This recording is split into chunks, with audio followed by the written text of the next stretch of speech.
Assalamualaikum warahmatullahi wabarakatuh. Teman-teman sekalian, gimana kabarnya? Hari ini saya baru aja selesai baca buku ya. Ini menjelang tengah malam, agak gabut dikit tapi belum ngantuk. Ya sudah, saya mau bikin rekaman aja. Jadi gini ceritanya teman-teman. Tadi siang itu kan saya dapat slip gaji ya. Bukan slip gaji ya. Semacam slip tambahan penghasilan gitu ya. Sebutnya itu aja lah.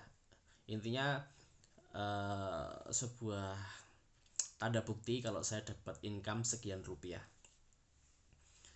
Nah, singkat cerita, ternyata di sana ada senior saya dan itu dia kurang puas ya.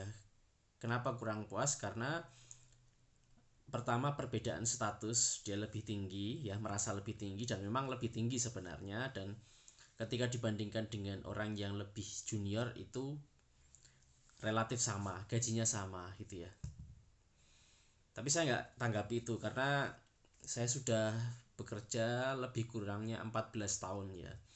Dinamika tentang pergajian yang itu mempengaruhi psikologis seseorang, sifat seseorang, sifat dasar seseorang. Saya pikir di usia 14 tahun saya bekerja, di mana saya lebih banyak berposisi netral ya dalam hal penggajian di kantor, sehingga saya bisa melihat lebih objektif bagaimana uang itu bisa mempengaruhi pikiran dan perasaan seseorang, bahkan menjadi sangat gelap ya ketika orang itu merespon keuangan. Apa saja bisa dilakukan ketika dia ingin meraih suatu keuangan tertentu. Ada beberapa catatan kecil yang saya dapatkan selama 14 tahun bekerja, dan ini saya pikir relate ya kalau bagi teman-teman yang kerja kantoran menjadi seorang pegawai gitu ya. Mungkin nanti di antara teman-teman ada yang melihat, mungkin teman-teman kantor saya juga akan melihat video ini, tapi nggak masalah. Karena ya memang bisa jadi hal yang apa saya sampaikan ini terjadi di beberapa kantor-kantor yang lain atau instansi yang lain. Saya tidak akan sebut ya kantor instansi yang saya maksud, tetapi ini menjadi suatu hal yang umum ya. Contoh misalkan ya, misalkan gini. Yang pertama, catatan saya, gaji berapapun itu nggak akan pernah cukup ya. Karena apa? Karena gaya hidup itu akan juga senantiasa naik. Gaya hidup itu bukan berarti sesuatu hal yang jelek ya. Gaya hidup itu misalkan banyak beberapa teman itu anaknya di sekolah yang bonafit. Mungkin kalau satu anak sekolah di bonafit tertentu nggak terlalu beban, tapi kalau anaknya lebih dari satu, misalkan 2 3 4, dan dia adalah waktu bersamaan di sekolah yang bonafit. Bonafit di sini maksudnya tentu biayanya lebih mahal ya dibandingkan kalau sekolah di sekolah negeri yang relatif lebih terjangkau ya biayanya, bahkan gratis. Apakah salah? Enggak juga. Tapi yang perlu diketahui adalah bagaimana sih sebenarnya kondisi keuangannya, gajinya seberapa, apakah memang mencukupi. Sehingga ketika melihat kondisi keuangan ini, teman-teman, ada yang kondisinya keuangan kesulitan, gajinya sebenarnya relatif besar, tetapi pengeluaran biaya sekolahnya juga cukup besar ya. Ada juga yang suka traveling, ada makan-makan cantik dan lain sebagainya. Apakah salah? Ya enggak juga. Saya enggak mengatakan itu salah, tapi ya itu tadi, gaji itu enggak cukup karena gaya hidup juga mengalami kenaikan. Gajinya naik, gaya hidupnya juga akan naik. Ya, itu yang pertama nih, pelajaran pertama ya, 14 tahun saya berada di kantor gitu ya. Saya melihat pengaruh uang, psikologi uang buat teman-teman saya gitu ya. Kamu ada yang merasa nggak seperti itu? Yang kedua, akan selalu ada orang yang gajinya lebih tinggi dari teman-teman semua. Akan ada selalu orang yang gajinya lebih tinggi dari kamu, yang bisa jadi akan membuat kamu iri ya. Kalau seorang pegawai misalkan di ASN itu kan ada jenjang karir ya, dari golongan 2 naik ke pangkat golongan 3, pangkat golongan 4, dan seterusnya. Ketika dia di golongan pangkat 2, tentu dia berpikir gimana caranya agar bisa naik ke golongan pangkat 3 dikerjakan berbagai macam tugas dan lain sebagainya, sehingga gajinya juga akan naik. Tapi lagi-lagi ketika gaji naik, gaya hidupnya juga naik. Ya biasanya seperti itu ya. Dan ketika melihat orang yang gajinya lebih tinggi, bisa jadi bikin iri ya, bikin iri. Kenapa sih aku gajinya kok nggak sedemikian rupa.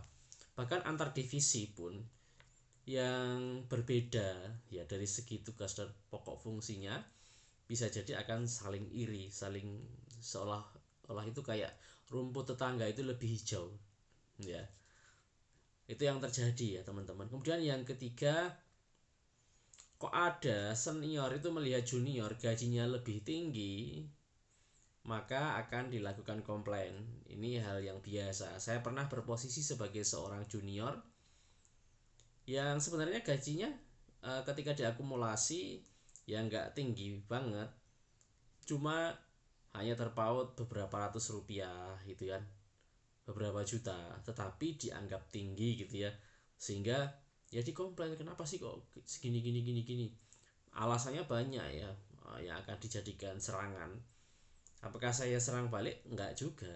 Semenjak saya bekerja tahun 2010 sampai sekarang, saya pribadi sudah mengazamkan diri saya untuk bahwa gaji pokok itu cukup, bagi saya cukup. Kalau ada kelebihan dari gaji pokok, maka itu ya alhamdulillah. Kalaupun nggak ada, ya sudah nggak apa-apa gitu ya. Gitu. Jadi saya kerja ya kerja aja. Gitu. Keempat, politik kantor itu bisa membuat seseorang itu menjadi gelap mata, bahkan melakukan berbagai macam hal yang tidak masuk akal. Ya, tidak masuk akal di sini bisa jadi perbuatan-perbuatan yang maksiat ya, perbuatan-perbuatan yang nggak benar gitu ya. Itu banyak terjadi ya, terutama di dunia perkantoran. Saya nggak akan cerita detail spesifiknya ya buat teman-teman yang mungkin kerja kantoran bisa mulai melihat. Nah, makanya dulu ketika saya berposisi sebagai seorang junior, kemudian ada senior julid gitu ya, yang nakal, ya saya nggak merespon mereka karena fokus saya bukan mereka ya.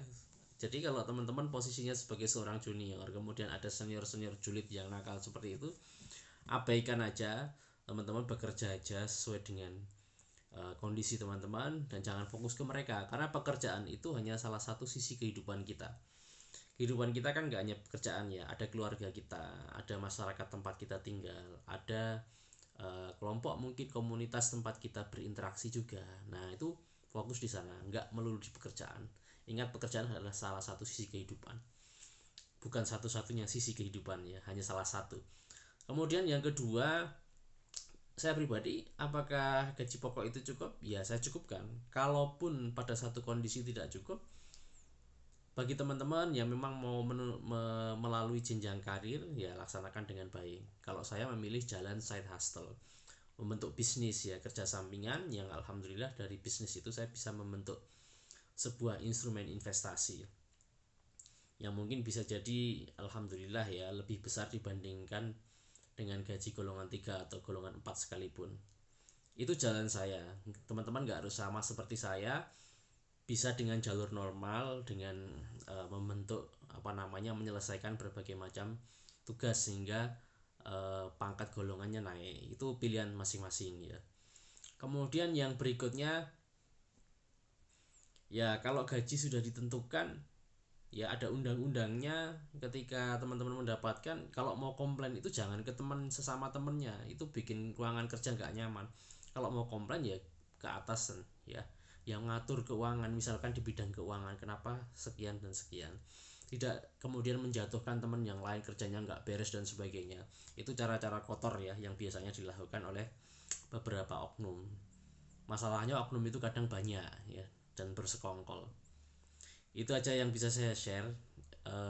Saya pribadi nggak ada kepentingan apapun itu, saya hanya ternyata begini ya, di kantor itu seperti itu. Makanya banyak orang-orang yang kemudian jengah, bosan dengan kantor, bukan karena mereka nggak menikmati pekerjaan, tapi jengah aja, malas aja melihat orang-orang di kantor yang ada yang penjilat, ada yang jilat sana jilat sini, ingin mendapatkan posisi dan sebagainya.